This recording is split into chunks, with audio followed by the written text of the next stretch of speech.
Bon, et alors je suis tellement content de revoir un artiste aux quelques 5 millions de disques vendus, aux 3 victoires de la musique, aux 11 Félix, l'équivalent québécois.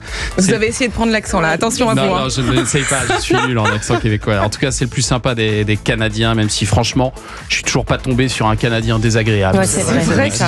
On n'en fait pas de ça. Ça n'existe Ça pas. doit exister, j'imagine, comme le Parisien sympa, ça doit exister. Certainement.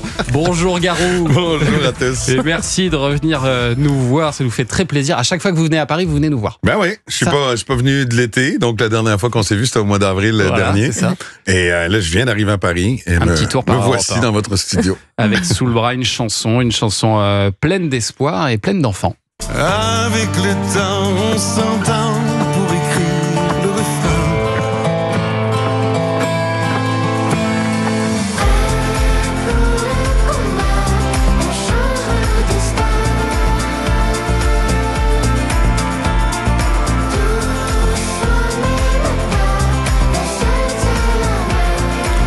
Un meilleur lendemain, on va l'écouter en entier tout à l'heure. Cette chanson, ils sont beaux, c'est cœur d'enfant, c'est votre We Are the World à vous.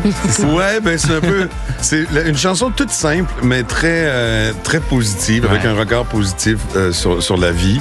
Mais en même temps, c'est ça, c'est leur mission, la mission de la prochaine génération qui se doit d'aimer la planète pour bien s'en occuper. Donc c'est un peu sur l'environnement, mais en même temps, c'est ça, c'est dans la simplicité de l'aimer. Ils disent qu'ils sont prêts pour ce combat-là. Et les enfants qui chantent, c'est pas une chorale qu'on a embauchée, mais c'est bien les enfants de mes potes qui, quand ils passaient à la maison, disaient « Ah, vous voulez essayer de faire un peu de recording? » Donc, ils se mettaient le casque, on leur mettait le micro, et ils étaient comme des bien, fous. les enfants de vos potes. Ouais, vraiment. Très juste. Moi, si je réunis les enfants, Il y en a qui chantaient moins bien. Il y en a qui chantaient moins bien, qu'on a un peu réparé, qu'on a caché un peu derrière. Je n'aimerais pas de nom. Toi, mets-toi au fond. Et alors, cet album que vous avez sorti cette année, il a marqué un tournant dans votre carrière, hein, Garou, parce que c'est la première fois que vous avez écrit vos textes. C'est votre fille, paraît-il, qui vous a inspiré pour prendre la plume? Ouais, beaucoup, parce que pendant la pandémie, comme plusieurs, il y en a qui se sont qui sont devenus plus créatifs, on va dire, pour passer le temps, mais aussi pour prendre le temps de ses passions.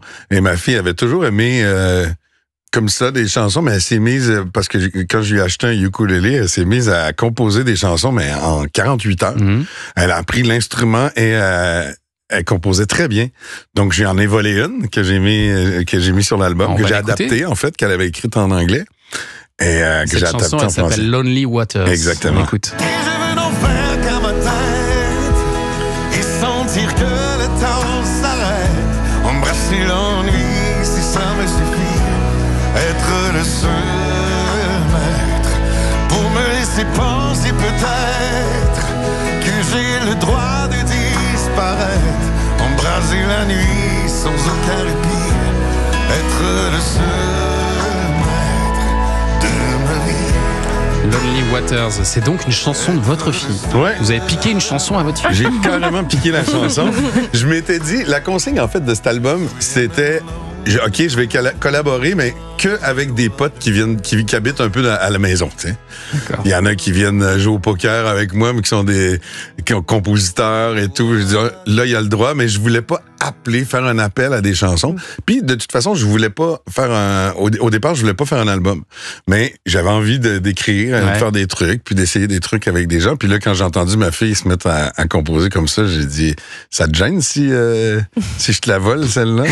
Et on a même essayé de composer ensemble. Et au début, elle était hyper emballée, elle était hyper fière qu'on écrive ensemble. Puis au bout d'une heure, elle m'a dit, tu sais, papa, j'aime pas ça. Ah bon? Tu rentres dans ma bulle. Mais elle a quel âge? Parce qu'elle est très douée quand même. Ouais, elle a 24 ans là maintenant. Ah ouais, elle est très douée. Ouais. Ouais, très vraiment jeune, douée. ce truc-là. Et pourtant, elle est en sciences, en mathématiques et tout ça. Elle n'est pas du tout portée vers la musique. Elle n'a pas envie de faire ça dans la vie, mais elle a le talent. Je vous avais demandé aussi une chanson à votre facteur. On va l'écouter tout de suite.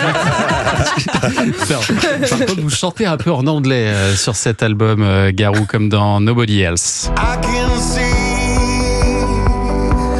anything else. Et c'est pour ça que je tombe ébloui